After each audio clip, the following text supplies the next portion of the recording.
है 1938, कैरली नाम के एक आदमी की, हंगेरियन आर्मी, और वो उस कंट्री का बेस्ट पिस्टल शूटर था।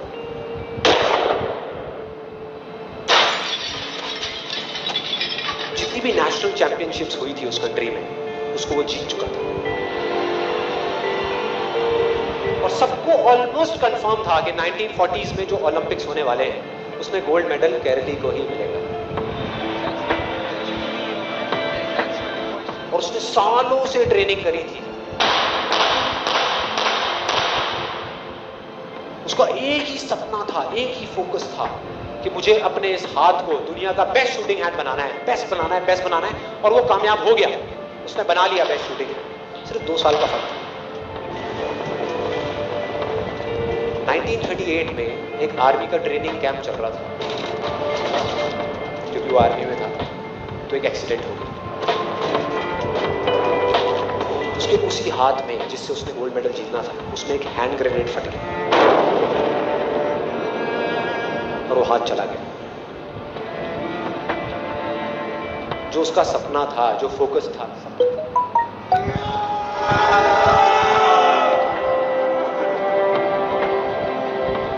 उसके पास 2 रास्ते थे। एक तो ये कि वो बाकी की पूरी जिंदगी रोता रहे और कहीं जा करके छुप जाए,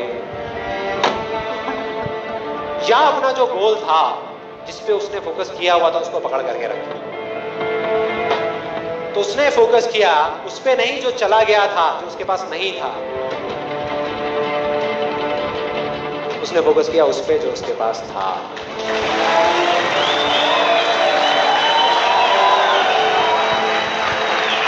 जो उसके पास था, और क्या था उसके पास में? एक लेफ्ट हैंड, एक ऐसा हाथ जिससे वो लिख तक नहीं सकता था। 1 महीने तक उसका हॉस्पिटल में इलाज चला इस हाथ के लिए, और सही 1 महीने बाद अभी ट्रेनिंग शुरू कर दी इस हाथ की।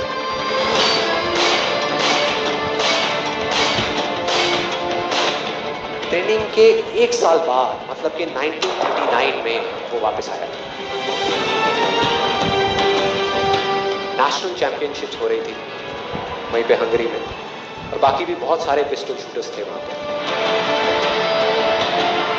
उन्होंने जा करके उसको कंग्रेचुलेट किया, कहा कि यार देखो, ये होता है जज्बा, ये होती है स्पोर्ट्समैन स्पिरिट, कि इतना सब कुछ होने के बाद भी तुम यहां पर आए हो हमको देखने के लिए और हमारा हौसला बढ़ाने के लिए। किसी को नहीं पता था कि वो 1 साल से अपनी ट्रेनिंग कर रहा था लेफ्ट हैंड की, और उसने जवाब दिया, मैं यहां पर तुम्हारा हौसला बढ़ाने नहीं आया, तुम्हारे साथ कॉम्पीट करने आया हूं, तुमसे लड़ने आया हूं, तैयार हो जाओ। और कंपटीशन हुआ।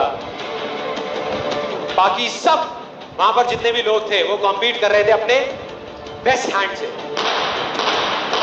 ये कॉम्पीट कर रहा था अपने ओनली हैंड से, ओनली हैंड से।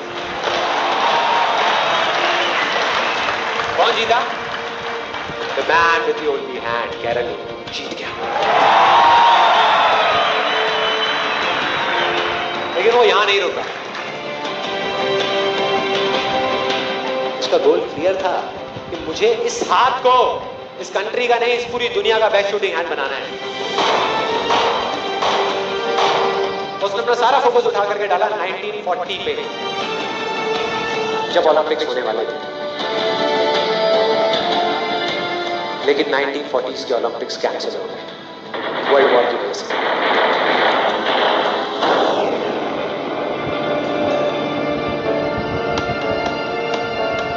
उसने अपना सारा फोकस उठा करके कहां डाल दिया? 1944 में जो ओलंपिक्स होने वाले थे उसके ऊपर। और 1944 में जो ओलंपिक्स होने वाले थे वो भी कैंसिल हो गए वर्ल्ड वॉर की वजह से, फिर से कैंसिल।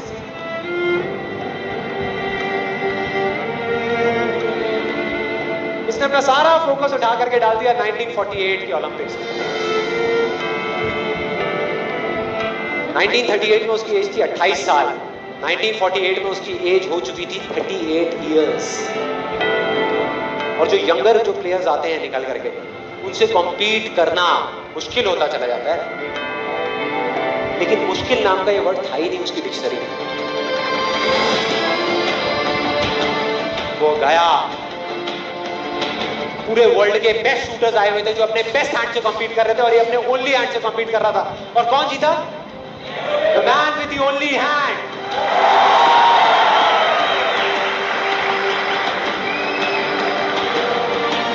लेकिन वो तब भी नहीं रुका।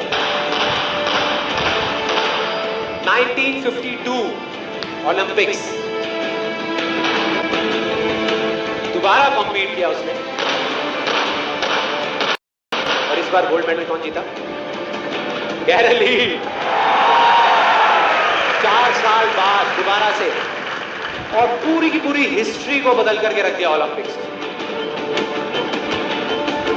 इस पर्टिकुलर कंपटीशन में उससे पहले किसी भी एथलीट ने लगातार 2 गोल्ड मेडल्स नहीं जीते।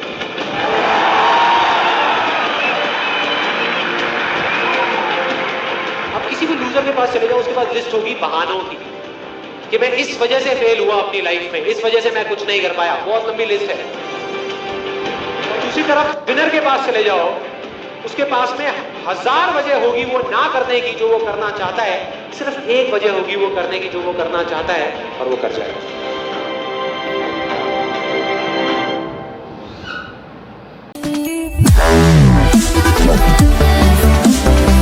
Wow.